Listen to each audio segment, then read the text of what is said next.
Hola, buenas. Mi nombre es Román Gajardo, soy docente de INACAP, sede Talca, y en esta oportunidad vamos a explicar el concepto de herencia y abstracción para la competencia de JavaCap.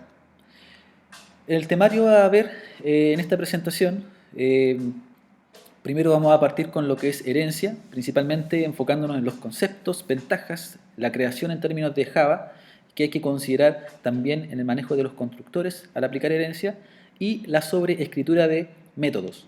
Por otra parte, vamos a explicar el concepto de clase abstracta y cuál es la relevancia que tiene o la relación que tiene con lo que es la herencia. Vamos a ver ejemplos de eso. Y por otra parte también, finalmente, vamos a explicar el concepto de polimorfismo, ¿ya? ¿Qué es lo que se obtiene con esto? ¿Cuáles son las ventajas que tiene el polimorfismo?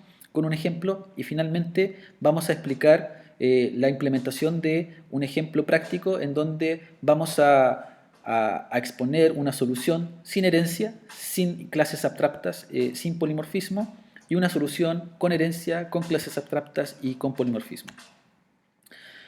¿Qué se entiende por herencia? Herencia principalmente significa que voy a tener una clase, ¿ya? Y esta clase va a poder heredar, ¿ya?, todos sus atributos y todos sus métodos, ¿verdad?, a otra clase, ¿ya? Esta clase que hereda se denomina clase padre o superclase, y la clase que recibe esa herencia se denomina subclase o también conocida como clase hija, ¿ya? Aparte, esta clase hija también puede tener los métodos y atributos de la clase padre, y además de eso puede tener sus propios métodos, ¿ya? Obviamente, para que pueda existir una herencia, deben existir como mínimo dos clases para que exista este concepto.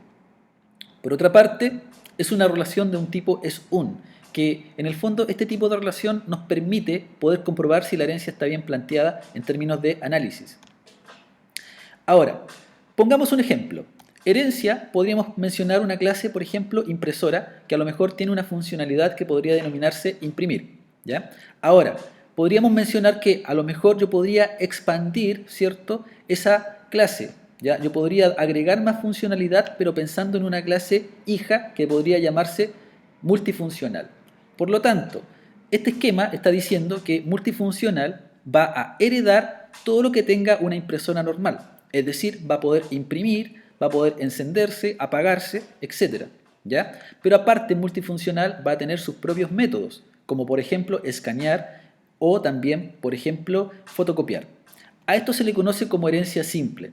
En Java existen también otro tipo de herencia que se conocen como herencia de multinivel, en donde yo voy a tener un padre, que va a ser el teléfono, que va a tener características como por ejemplo llamar y datos, por ejemplo número de teléfono, y obviamente como padre, teléfono va a heredar esos datos y esas funcionalidades a celular, y obviamente celular va a tener sus propios métodos, más los del teléfono, como por ejemplo enviar mensaje de texto, ¿ya?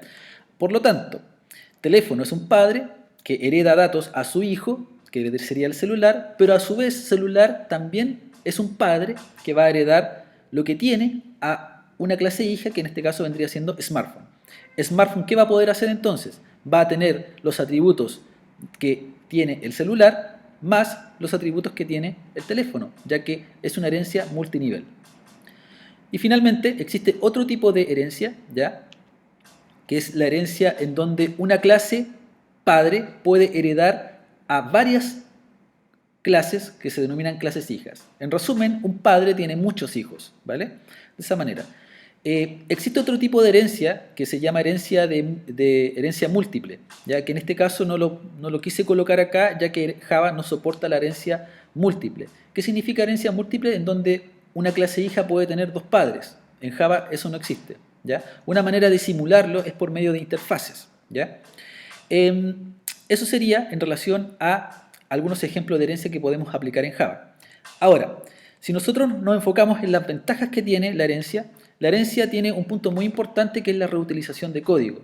Es decir, como nosotros vamos a heredar de un padre, vamos a heredar funcionalidades, por lo tanto nos vamos a ahorrar trabajo de poder codificar esas funcionalidades, ¿ya? Otra cosa también muy importante es que podemos hacer un mantenimiento de aplicaciones existentes, es decir, yo puedo tener una clase desarrollada y si yo quisiera darle alguna especificación a esa clase, no es necesario modificar esa clase, sino que lo que deberíamos hacer es crear otra subclase, una clase que pasaría a ser subclase, y esa clase tendría que heredar todo lo que tiene la otra clase para no afectar el código, ¿cierto?, de la clase padre. Entonces, a eso se denomina mantenimiento de aplicaciones. Si nos vamos un poco más a lo técnico, ¿cierto?, podemos decir que la impresora, ¿cierto?, tiene atributos y tiene métodos. Y la multifuncional, obviamente, también va a tener atributos y también va a tener métodos, que son propios de ella. Pero, de acuerdo a lo explicado anteriormente, la multifuncional tendría estos atributos más esos métodos, ¿cierto? ¿Y cómo se comprueba la herencia? Por medio del parámetro SUN, ¿cierto? La relación es SUN. Multifuncional es una impresora. Tiene sentido, por lo tanto, la herencia está bien planteada. Lo mismo pasa con el smartphone, celular y teléfono. Smartphone es un celular y celular es un teléfono. Entonces también tiene sentido la herencia. Ahora, si nos enfocamos desde el punto de vista de código, volviendo a nuestro ejemplo, la impresora tiene 3 atributos y hay un tipo de acceso muy importante acá que es el protected. ¿Qué significa esto? Significa que las subclases van a poder acceder libremente a estos atributos definidos como protegidos, ¿ya? Y hay que tener mucho cuidado porque el protected es a nivel de package. O sea, si yo estoy fuera del package, estos métodos estarían protegidos, no podríamos acceder a ellos, ¿ya? Por efectos de explicación, no se crearon los códigos de imprimir, encender y apagar, simplemente se dejaron así vacíos, ¿ya? Ahora, si la clase multifuncional quisiera heredar de la clase impresora, es necesario, obviamente, poder agregar una instrucción llamada extend impresora. Es decir, lo que estamos diciendo aquí es que multifuncional, su padre vendría siendo la impresora. Por lo tanto, automáticamente multifuncional tendría 3 atributos y tendría 3 funcionalidades, ¿ya? Y ahí está la reutilización de código. Es decir, nosotros no es necesario tener que volver a programar esto porque ya está hecho, ¿ya? De esa forma. Una cosa también a considerar cuando uno trabaja con constructores cuando uno trabaja con herencia, es que tenemos que tener cuidado con los constructores de la clase padre principalmente y obviamente cómo poder gestionarlo dentro de la clase hija. ¿Por qué razón? Por ejemplo, veamos el siguiente ejemplo. El mismo código anterior, nosotros le hemos agregado una línea de impresión por consola en el constructor de la clase padre y lo mismo hicimos con la clase hija. Ahora, si nosotros este código lo ejecutamos, ¿verdad?, y creamos un objeto de la clase multifuncional, recuerden que cuando nosotros creamos un objeto de la clase multifuncional, lo que se está haciendo en el new multifuncional, se está llamando inmediatamente el constructor de la clase multifuncional. Por lo tanto, la salida esperada podríamos decir que va a imprimir ese mensaje. Pero si nosotros lo ejecutamos por consola, lo que vamos a ver primero es que se va a imprimir esa línea de código y posteriormente se va a ejecutar, mejor dicho, esa línea de código y posteriormente se ejecuta esta línea de código. ¿Qué significa esto entonces? ¿Qué podemos concluir de esto? Que por regla universal, cuando uno trabaja con herencia, lo primero que se ejecuta son los constructores de la clase padre, ¿ya? Acá, si se fijan, no estamos haciendo ninguna llamada a este constructor. La clase hija o la subclase puede llamar a esos constructores por medio de una instrucción, ¿ya? De un tipo, sí, de una instrucción que se puede denominar super, ¿ya? Se denomina super, mejor dicho. Acá, si se fijan, no hay ningún super, pero igual se ejecuta correctamente. ¿Por qué razón? Porque implícitamente está, ¿ya? Ahora, lo que hay que tener cuidado acá es que si la clase impresora no hubiese tenido un constructor por defecto, super acá nos estaría dando un error de compilación, ¿ya? Recordar que si una clase no se declaran constructores por defecto, Java crea un constructor por defecto, ¿cierto? Acá pasa exactamente lo mismo. Como hay un constructor vacío, automáticamente se llama a super. De hecho, todas las clases que nosotros creamos llaman a super, porque recordar que todas las clases que nosotros trabajamos heredan de una clase padre, que es la clase object, ¿ya? Ahora, por ejemplo, ¿qué pasa si tenemos una clase que no tiene un constructor vacío, tiene un constructor que inicializa datos? Vamos a ver un ejemplo y determinar qué es lo que tenemos que hacer en este caso. Para eso vamos a utilizar otro ejemplo, vamos a trabajar con un punto que tiene atributos como x e y un constructor que inicializa sus elementos. En términos de código, es lo que vemos en pantalla. Ahora, punto color está heredando de punto, por lo tanto, punto color va a tener un color y aparte va a tener los atributos que está heredando, ¿cierto?, de la clase padre.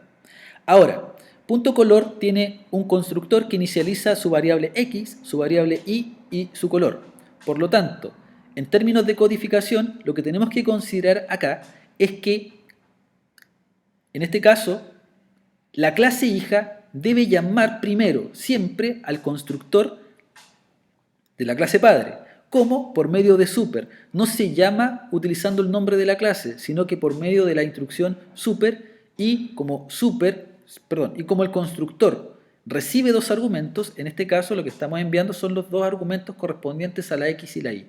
Esa sería una correcta llamada, ¿cierto?, a los constructores de una superclase.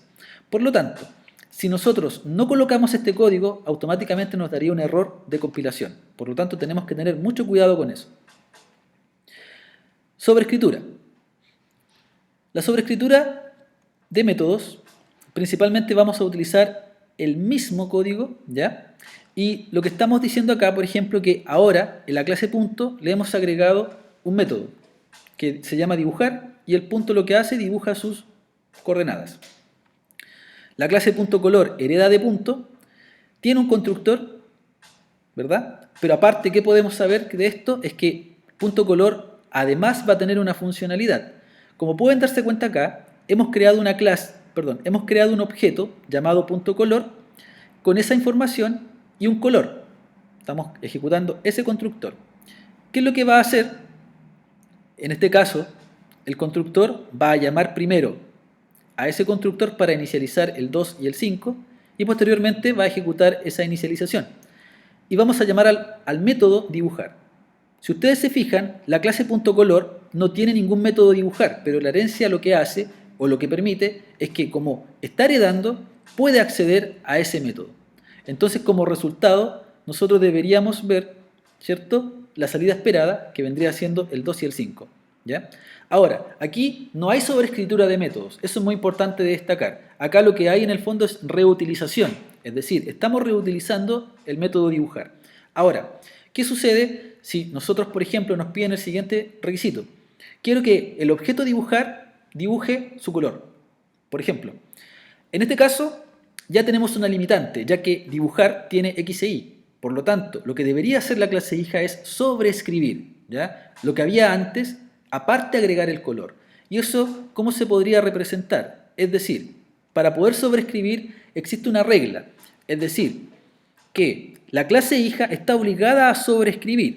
¿Y qué va a sobreescribir? Va a sobreescribir el método y como regla tiene que coincidir exactamente el tipo de acceso, el tipo de retorno, el nombre del método y la cantidad de argumentos.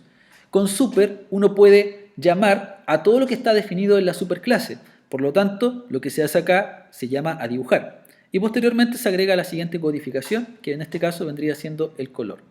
Si nosotros ejecutamos el mismo código, como resultado vamos a obtener ahora el color verde, ya que, y junto con los otros datos, ya que en este caso automáticamente lo que hace esta instrucción, lo primero que hace, busca si es que acá está sobrescrito el método. Si no está sobrescrito, ejecuta el del padre. Pero en este caso, como está sobrescrito, ejecuta ese método, ¿vale? Entonces, eso sería en relación a herencia, ¿ya? Por lo tanto, pasamos a otro punto que son las clases abstractas, ¿ya? ¿Cuándo aplicamos clases abstractas? Cuando, por ejemplo, tenemos métodos en la clase padre que son abstractos. ¿Y qué significa eso? Significa que en el fondo son abstractos porque no tienen ningún cuerpo, no tienen definido un cuerpo, es decir, no tienen paréntesis, abre paréntesis, cierre paréntesis, sino que no se sabe su implementación, ya que no se conoce cómo va a ser su implementación, puesto que a lo mejor puede que la funcionalidad que tenga se tiene que realizar en cada una de sus subclases, ¿ya? Por lo tanto, los métodos que no tienen cuerpo, ¿ya?, son conocidos como métodos abstractos. Si existe un método abstracto en una clase, automáticamente la clase pasa a ser una clase abstracta. ¿Cómo se crea una clase abstracta? Se debe anteponer, ¿ya?, antes del class la instrucción abstract. Una clase abstracta es común, ya podemos crear atributos, podemos tener métodos con cuerpo o métodos sin cuerpo, pero si quiero definir un método sin cuerpo, lo que tenemos que considerar acá es que el método se le debe anteponer, ¿cierto? Antes del tipo de retorno se le debe anteponer un abstract, ¿vale? Ahora, ¿qué significa esto? Obviamente, el método area, si pensamos en una figura, ¿verdad? Como padre, las figuras pueden ser de distinto tipo, triángulo, rectángulo, cuadrado, etc. Y obviamente cada área se calcula de manera distinta. Por lo tanto, si nosotros quisiéramos definir en la figura área, no lo podemos definir, no lo podemos implementar porque no se conoce su implementación. Por eso es abstracto, ¿ya? Por ejemplo, algunas de las características de la clase abstracta es que ésta puede no tener métodos abstractos, es decir, puede tener métodos con cuerpo o sin cuerpo, ¿ya? No es posible crear objetos de una clase abstracta. O sea, yo no puedo crear un objeto de una clase abstracta, no puedo crear un objeto figura del ejemplo anterior, ya que no tiene métodos implementados, ¿ya? Una clase abstracta puede tener constructores, es válido, pero no puede crear objetos. Y obviamente, las subclases de la clase abstracta, ¿ya? O sea, para poder trabajar con clases abstractas sí o sí tengo que tener herencia, ¿ya? Porque las subclases son las que están obligadas a implementar esos comportamientos, ¿ya? Ejemplo, tenemos una clase figura, ¿cierto? Con un constructor, y en el fondo, si lo analizamos desde el punto de vista de código, si una clase triángulo hereda de figura, obligadamente está, ¿cierto? Está obligada a implementar el método área, de esa forma, ¿vale? Ya. Por lo tanto, no era como en el ejemplo anterior del punto, ¿verdad? El primer ejemplo vimos que no estaba sobrescrito el método, ¿verdad? Por lo tanto, simplemente se ejecutó el del padre. Pero acá, como el padre, ¿cierto? Yo no puedo dejarlo esto sin implementar, ya que el padre no tiene implementado el área. Entonces, obligatoriamente se tiene que implementar este método, ¿vale? Polimorfismo. Pasamos a otro concepto. El polimorfismo es la posibilidad de utilizar una misma expresión para invocar diferentes versiones de un mismo método. En el fondo significa de muchas formas. Yo puedo, a través de un tipo de dato, poder ejecutar funcionalidades de distinto tipo, ¿ya? Por ejemplo, una de las ventajas que tiene esto es que nosotros podemos reutilizar considerablemente nuestro código. Por ejemplo, supongamos que tenemos una figura como padre, de acuerdo al ejemplo, y tenemos subclases, por ejemplo, triángulo y cuadrado. ¿Qué podemos hacer? Acá ocurre un fenómeno muy interesante, ya que figura, nosotros podemos crear una instancia triángulo y guardarla en una variable f figura, ¿ya? Y podemos ejecutar por medio de la figura el área, ¿ya? De triángulo. Ahora, también esa misma f, nosotros podemos también guardar un cuadrado, que es otra clase hija de figura, y también podemos ejecutar, en este caso, el área del el cuadrado en este caso, ¿ya? Ahora, a esto se le conoce como polimorfismo, ¿ya? Es decir, podemos considerar, por ejemplo, si pensamos en otro ejemplo, podemos considerar una lista de figuras. Entonces, si quisiéramos guardar en una lista las figuras, alguien podría pensar en que tenemos que tener una lista de cuadrados y una lista de triángulos, pero la respuesta es negativa, ya que podemos tener una lista de figuras, podemos tener un triángulo y un cuadrado, y la lista puede guardar estos dos elementos porque pertenecen al mismo padre. Además, se puede recorrer cada una de las figuras, ¿cierto? Y se puede imprimir su área de esa forma, ¿vale? Y como resultado, obviamente, deberíamos ver o deberíamos obtener las áreas de cada uno de ellos, ¿vale? A eso se le conoce como polimorfismo. Bueno, pasamos a la implementación del práctico. El práctico, principalmente, lo que traté de exponer acá, primero fue una solución sin herencia, ¿ya? Por ejemplo, hay en un contexto, ¿ya?, de panadería, por ejemplo, existen tres tipos existen tres tipos de clases, por ejemplo, panadero, pastelero y vendedor, Y obviamente cada uno de ellos tiene ciertos comportamientos o ciertos métodos. Por ejemplo, cada uno de ellos tiene atributos, que lo podemos ver acá, y tiene comportamientos como marcar la llegada, marcar la salida, recibir un sueldo y generar el pastel. El panadero tiene exactamente los mismos métodos salvo la experiencia y también marcar llegada, marcar salida, recibir sueldo, hacer pan. Y el vendedor tiene los mismos datos, excepto el título, y tiene marcar llegada, marcar salida, recibir sueldo y realizar una venta. ¿Ya? De esa manera. Ahora, podemos ver que hay algo extraño acá, ¿cierto? O sea, estamos repitiendo mucha codificación. En este caso también hay una clase principal que se encarga de gestionar a cada uno de ellos, pero como tiene que gestionarlos por tipo, ¿verdad? Es necesario crear listas, ¿ya? 3 tipos de listas. Obviamente, esta clase tiene funcionalidades como por ejemplo agregar panadero, agregar pastelero, calcular el sueldo por panadero, por pastelero y finalmente tiene un calcular sueldo y mostrar datos, si no me equivoco. Si lo vemos desde el punto de vista de análisis, ¿cierto? Hay algo raro, porque lo ideal es poder reducir esto. O sea, acá no hay herencia, ¿ya? No hay polimorfismo, no hay clases abstractas. Entonces lo que tenemos que nosotros acá tratar de solucionar esta problemática. Si bien hay métodos que se repiten, por ejemplo, si voy a pastelero, reviso, tiene constructores, tiene un marcar llegada, marcar salida, que en el fondo la implementación es bastante simple para efecto de la explicación, pero lo que tenemos que saber es que cada uno de ellos, el pastelero, el panadero y el vendedor, cada uno calcula su sueldo de forma distinta, ¿ya? Entonces, marcar llegada y marcar salida son métodos que cada uno de ellos comparte, son los mismos, y en cada uno de ellos está programado, ¿ya? Entonces ahí hablamos deberíamos poder reutilizar eso. Aparte, el recibir sueldo, cada uno lo implementa de manera distinta y obviamente hay datos acá que se están repitiendo. Entonces acá podríamos pensar en una herencia. Cuando hay clases que tienen en común, ¿cierto? Un patrón, ¿cierto?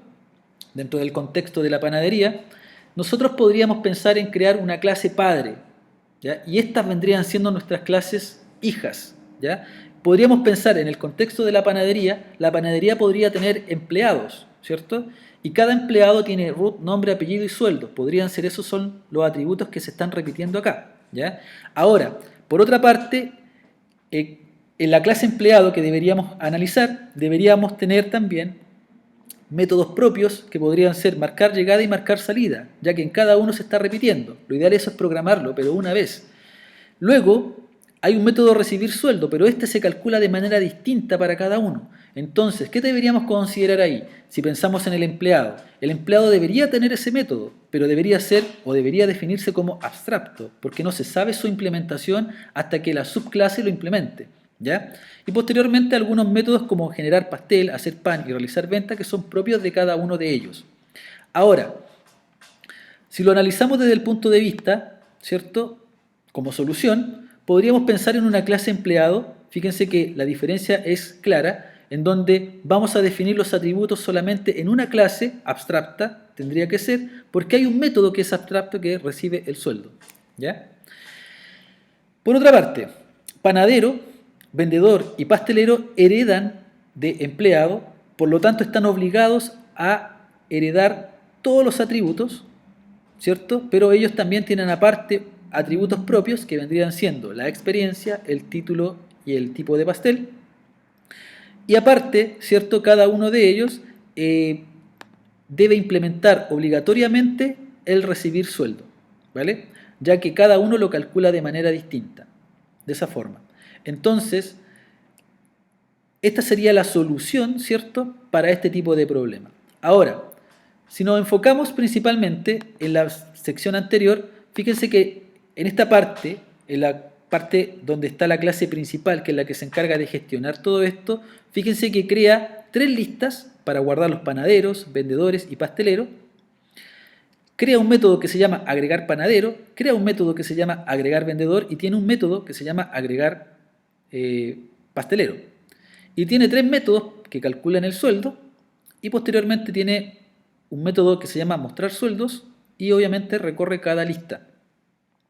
Y finalmente, acá está la implementación en donde se crean los objetos se agregan a cada método se ejecuta para que se agregue en cada lista el tipo de dato y posteriormente se calcula el sueldo. ¿Ya? De esa manera.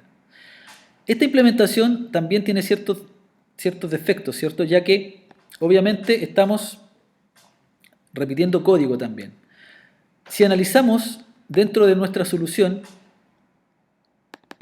la clase principal, fíjense que la clase principal, a diferencia de la anterior, fíjense que tiene solamente una lista, que es una lista de empleados, ¿ya? En donde acá, ¿cierto?, se está agregando un nuevo empleado, ¿ya? Y tiene solamente un método que calcula el sueldo de un empleado en particular, en donde aquí estamos ejecutando la clase, en este caso el método abstracto, ¿cierto?, de cada uno de los hijos, y posteriormente el mostrar sueldo, que también recorre solamente un ciclo. La implementación es exactamente la misma, pero la diferencia está en que yo agrego a una lista todos los empleados que son de distinto tipo: panadero, vendedor y pastelero. Aquí está el polimorfismo, ¿ya? El calcular sueldo pasa exactamente lo mismo, es decir, el calcular sueldo lo que va a hacer es ejecutar el método abstracto, y el mostrar sueldo vendría siendo el recorrido de cada uno de los elementos, ¿verdad?, recorriendo la lista de empleados. En términos de comparación, vemos que la solución, ¿cierto?, versus el problema, que es este que está aquí, fíjense que es claro. Es decir, atributos, para poder gestionar este ejemplo, hay una lista, 3 listas.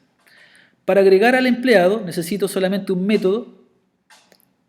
En cambio, en el problema tenemos 3 métodos, ¿cierto? O sea, reduce bastante la codificación. Por otra parte, existen 3 métodos para calcular el sueldo del vendedor. Acá nosotros tenemos un método para calcular el sueldo del vendedor. Y finalmente el mostrar sueldo, ¿verdad?, de esa forma, que en el fondo sí, acá necesitamos un ciclo, simplemente para recorrer la lista de empleados, pero acá tenemos que recorrer por lista cada uno de los tipos de empleados que pueden existir. ¿Qué podemos concluir entonces con esto? Podemos concluir que la herencia, clases abstractas, ¿verdad?, cumplen un rol muy fundamental, y el polimorfismo cumplen un rol muy fundamental, ya que a través de ello nosotros podemos ordenar nuestro código, podemos estructurarlo de tal manera de poder dejarlo de una manera mucho más limpio, mucho más mantenible, ¿cierto? Y posteriormente poder entender de mejor forma cómo trabaja cada uno de ellos, ¿ya? Entonces, esa sería mi presentación con mi ejemplo de implementación a través de una clase abstracta, clases hijas, ¿cierto?, que implementan y sobreescriben algunos métodos de acuerdo a los conceptos explicados anteriormente. Eso sería mi presentación para la competencia. Nos vemos.